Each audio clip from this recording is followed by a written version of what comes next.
proposal for the IU-17 general operation budget. Personnel, including employment. Policy, including a final reading.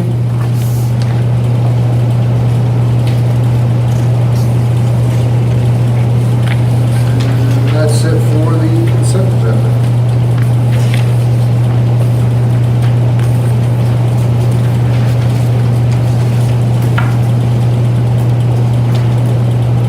No, that's for discussion. Yep. Need a motion? Second. We got a motion and a second. Any discussion? All in favor? Aye. Opposed? Motion carries. Thank you very much. For discussion, we have contract renewal for Quest Tech. So Quest Tech, who is our current provider for technology, has reached out. The contract will expire on June 30th. So they have sent a proposal, which I've attached for the board to review, ask questions, any information you might want to have, and then we wouldn't put it on the agenda until the next time for vote. Any other questions about Quest Tech's contract? How long did we had, 5 years? So they were on board before I started in July of 2019, and this is the second renewal since I've been here. So I don't know what your number was, how many years you went first. 5 or 6. Sherry, I can't remember. The first contract might have just been 2 years, and then the second renewal The was second one was three with me, and Right. then this is another one. They're asking for 3 more years. okay, thank you. You're welcome. Any other discussion? Moving on to reports. Mrs. Ely.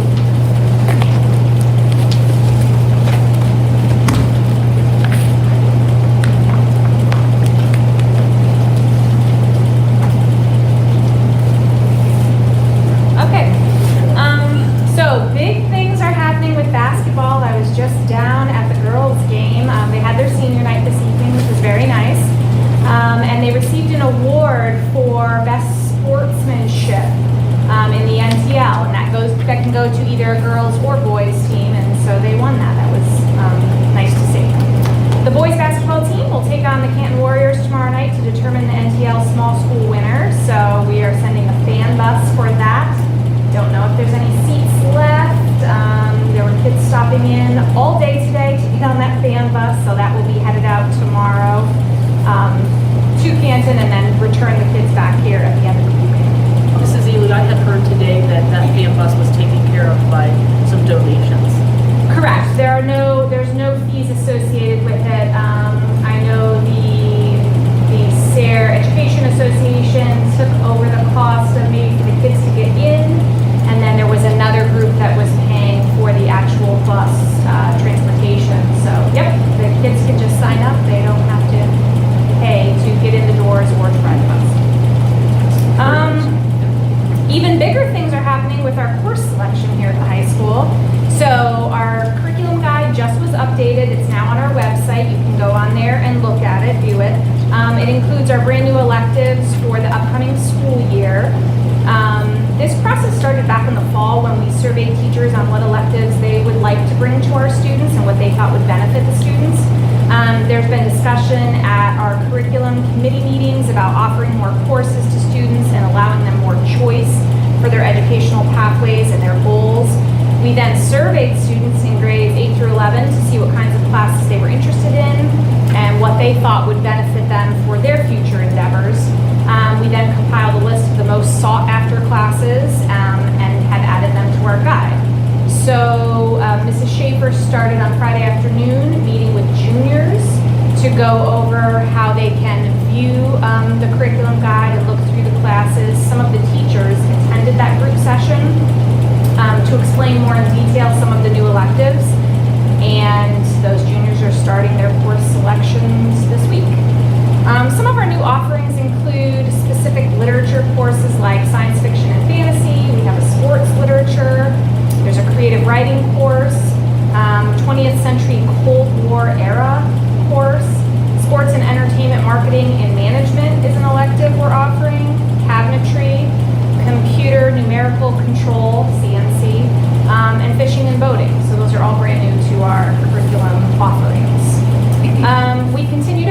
graduation credit requirement.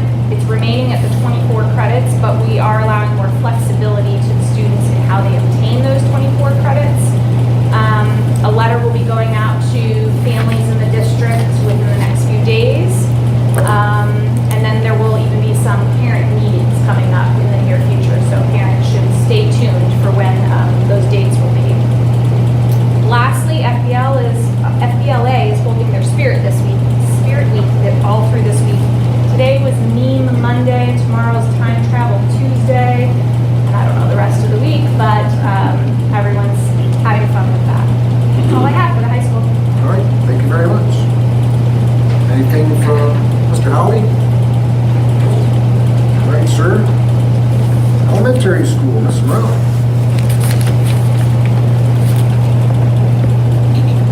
Just so I get it right this time, good evening everyone. March 4th, it's in my calendar with a heart, open forest, 10 to 2 o'clock.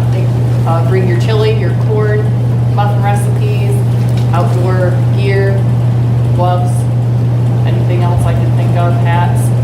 We're gonna keep fingers crossed for good weather like we've had in the past. I know and haven't had a morning time, so we're thankful for them to take that on. So thank you for that. Our enrollment is 474 in the beginning of the school year. We're up to 478 in 2 of the classes, those being 4th and 5th grade, remaining at the same numbers. Polar Pop, I'll let Dr. Delosio talk about that a little bit on Wednesday. Some big, fun, exciting activities will be occurring at 2:10. Please feel free to stop by. I'll escort you out back to the playground area for those. We received a nice letter. Mrs. Romberger brought this to my attention. It's from a resident of the Sayre Healthcare Center. Wanted to let the kids know and student council know what a wonderful thing that they did. They went over and did a craft activity before Christmas time. And what struck me the most was this resident wrote, "Perhaps you did not realize what the influence your actions would have on our lives when you took this time out of your school time. Some of us don't have families, etc., available to visit and spend time with us, so your time and presence was very special. Whether we are at school, at work, or at home, we may tend to lose track of how our lives and actions can impact the lives of others." So I just thought that was very nice that that gentleman took that time to send a thank you note to the group that they went and spent some time. It wasn't just about making things, it was making connections. Our PBIS team on Friday, we had our first PBI assembly with a kickoff, K to 6. It was well received by all. The students were welcomed into the gym. There was music, smiles, and positive energy from the teachers and staff that attended. We talked about the new tickets that we're going to put out, what the RISE acronym means. We encourage students to engage and participate in real life scenarios as well. The kids that answered and questioned and volunteered their input were rewarded with additional RISE tickets. The PBIS team is very adamant about making PBIS more visual in our school and consistent throughout the school year. And overall, the assembly was a great success. So thank you to everybody who helped get that going, and thank you to everybody who participated. Our Gertrude Hawk fundraiser has started. If you're interested, I know that there's a booklet down in the admin office. We'll be down there for a couple days. There's one in the Snyder Elementary School office, or any student K to 6th grade. We'll be glad to help you out with that. This Friday at Snyder is Football Friday, so bring your red or your green. And if you're not a red or a green fan, we just ask some kind of football attire. So we're very excited about Football Friday. We're also remembering we are not one of those schools in Philadelphia or other areas where they have a 2-hour delay. So Monday school will start on time after the Super Bowl. So plan accordingly.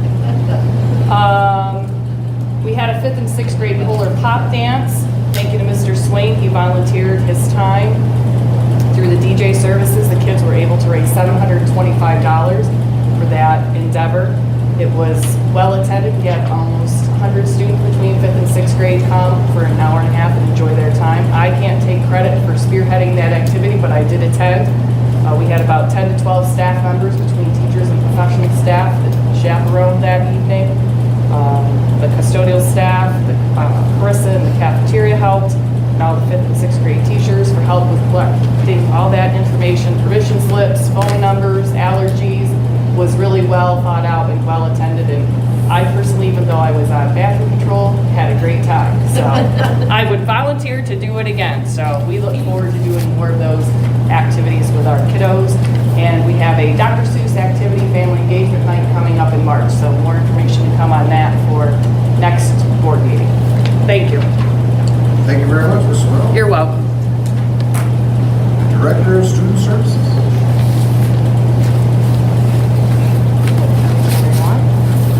So members of the, can you hear me okay? Oh, okay. So members of the administrative team came together to spearhead the development of an alternate educational option for students at the high school. So we are calling the program the Redskin Academy. So as an administrative team, we realized that we were not meeting the needs of some of our students. So in an attempt to provide credit recovery options as well as an alternative to students dropping out, they can be enrolled in this program. So the target population are students in grades 9 through 12 initially. We do understand that there will be some extenuating circumstances, and so we may come to the table to discuss an 8th grade student potentially. Students must meet certain criteria, and then the decision is based on a team discussion and a team approach. So we currently have 3 students enrolled with a potential of a 4th student starting at the end of the week. So the program runs Monday through Thursday, 3:45 to 6:45. The program will focus on the 4 core academic areas, so the math, ELA, science, social studies. In addition to the teachers that we have on staff that evening, there are 3 of our professional staff members who have agreed to teach at the program. There's also an administrator on staff each night. Generally, that is Mr. Howie. So special thanks to Mr. Howie. And just a huge thank you to the administration, the teacher, secretarial team, everybody who came together and got this up and running for our students. So that's it for me. Thanks. Thank you very much, Dr. Teacher. Director of Student Academic Affairs. Hello all. This had bad feedback, that's why we're not using this. Yes, I'm loud, I know. We're continuing our work with Bataan and the IU as we work on our implementation of the Multi-Tiered System of Support, or MTSS, the acronym that you hear us throw around. It's a framework and intervention strategies for struggling students. Our admin team met with the IU last week and set goals for the remainder of this school year. And we'll meet with Bataan later this week about the data they collected when they observed in our classrooms in January. So far this year, our focus has been primarily on our math classes from kindergarten through Algebra 1, but MTS is a cross-curricular framework, and all of their support is free of charge. Currently with 34 students in our solo program, it's ticked up a little bit, and I'm working closely. I have the second round of hearings with Judge Hurley this Thursday. So for attendance purposes, for those kids that want to do solo and don't want to log out. That's it for me tonight. I'll be short and sweet. Thank you very much, Mr. Andrew.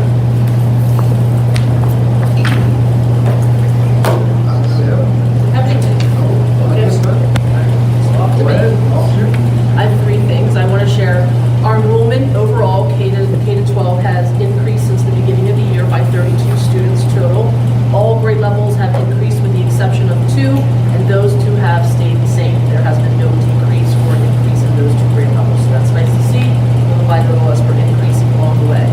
As Mrs. Morel shared, polar pop was the word that she used. So, we contract services with the IU, and we have a fantastic teacher. I think we call her our own. We do share her with the IU, but this is Jessie Schwank, who teaches over at the elementary school, is a fantastic individual. And so she spearheads the Polar Pop, which is a fundraiser for the Special Olympics. And so she had called me a couple weeks ago, I think it was a couple weeks ago, and asked me if I would participate in the Polar Pop. And I said, well, we need to make it worthwhile of the individuals that will be receiving the funding. And so she made a tiered system. If they raise so much money, they'd have teachers with balloons with cold water being popped over their heads. And at another level, maybe the principal. And if they get over $2,000, would the superintendent do it? So I said, sure, why not? And they raised $2,100 in the elementary school alone.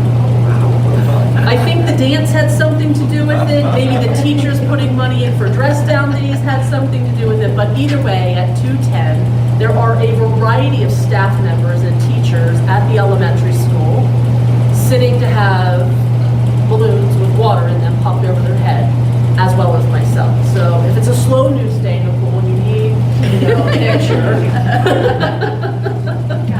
The good news is I don't have far to walk to get home to, and I told her end of the day so I can, dry my hair and get back to work.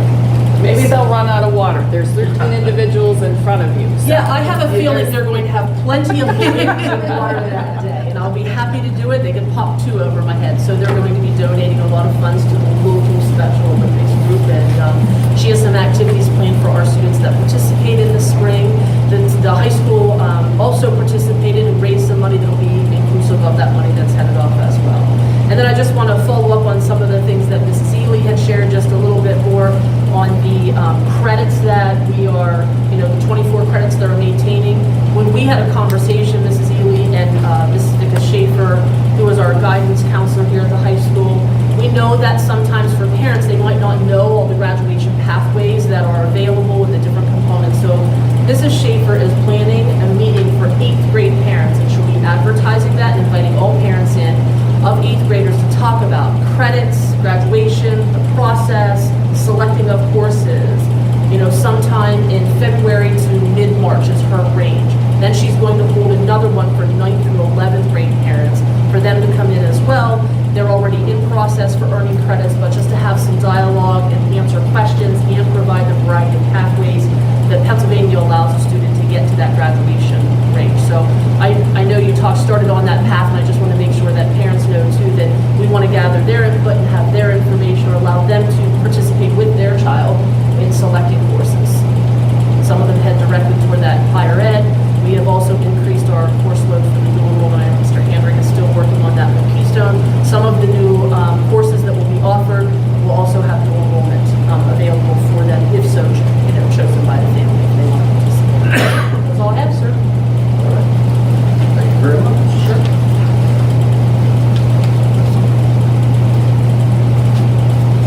Nothing from NTCC? I was doing those once a month, so. I was gonna say, yeah, once a month. I was, yeah, so we did that last time, so I was going to add that in the next meeting. Yes. I don't want Mr. Cole to miss his opportunity to. See, once a month is fine. Longer the next time, All right. So for future meetings, athletics and recreation meeting held February 13th, 6:30 here at the library. Buildings and grounds, the same day at 7:30 in the administration office. Community relations and wellness, March 13th at 6:30 in the administration office. Curriculum and instruction will be February 21st, 5:30 in the administration office. Finance will also be February 13th at 5:30 in the administration office. Does any other board member have anything else? Ms. Riley? I'll make a motion to adjourn. We have a motion, do I have a second? All in favor? Aye. Opposed? Meeting is adjourned.